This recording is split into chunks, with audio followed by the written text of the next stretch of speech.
Avec le fond solidaire blanc-pain, nous allons réaliser un tartare de melon charentais. C'est parti!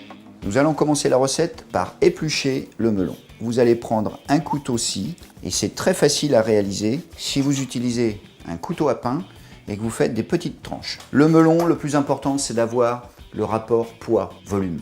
On va le couper en deux et on va enlever les pépins. Vous allez faire des petits cubes. Donc les fraises, vous les lavez avant, c'est très important. Alors prenez une fraise assez ferme, genre une Dark Select qui est très bien. Toujours avec le petit couteau-ci. Les framboises, comme c'est un joli fruit, vous allez juste les couper en deux comme ça.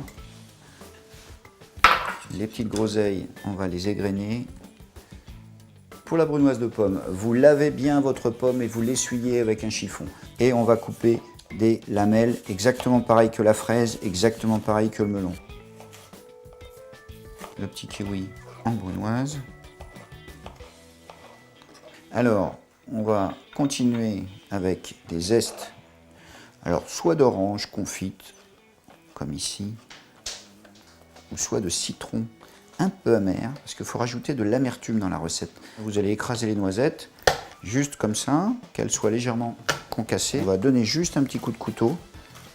On va préparer également l'assaisonnement, émincer des fines lamelles de gingembre. Alors là, vous pouvez le hacher directement, hein, si vous avez un petit hachoir. Il ne nous reste plus que la mangue à faire. Alors la mangue, on va l'utiliser en deux fois, c'est-à-dire la première fois, on va faire la sauce qui va remplacer le jaune d'œuf.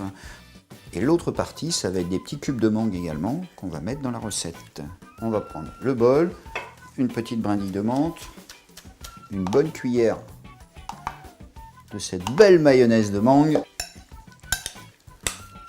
Alors maintenant, nous allons passer au montage. Donc vous prenez une assiette, légèrement incurvée ou plate, peu importe. Vous allez prendre un emporte-pièce. Vous allez déposer au fond en tassant légèrement avec une petite cuillère. Juste un petit trou au milieu et on a l'impression que ça ressemble à un jaune d'œuf. Avant de déposer les ingrédients, je vais saupoudrer avec un petit peu de zeste de kombava.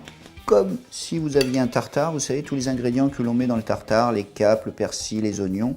Et bien là, ça va être ma fraise, mon kiwi, mon gingembre, qui sont tout autour. Alors maintenant que l'on a fait le tour avec tous nos ingrédients, il ne nous reste plus qu'à retirer le cercle délicatement bien droit. La petite physalis qui va nous apporter ce côté astringent. Vous avez un tartare de melon charentais et c'est accompagnement.